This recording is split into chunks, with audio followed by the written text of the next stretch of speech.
আরে শালার মালিক, তুমি আমাদেরকে এভাবে ধাক্কা মারলে কেন? আমাদের কোমরটাই ভেঙে গেল।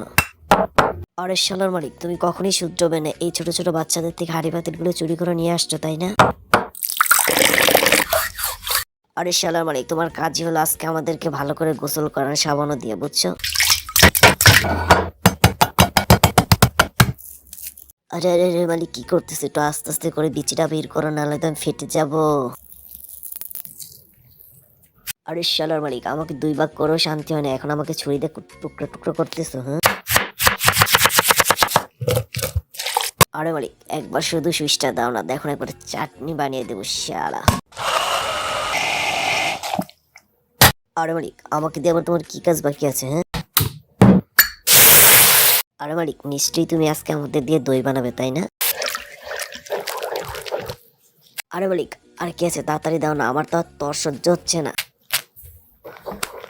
এই বন্ধুরা, বলো তো এটা ঘি নাকি ডানু দুধ?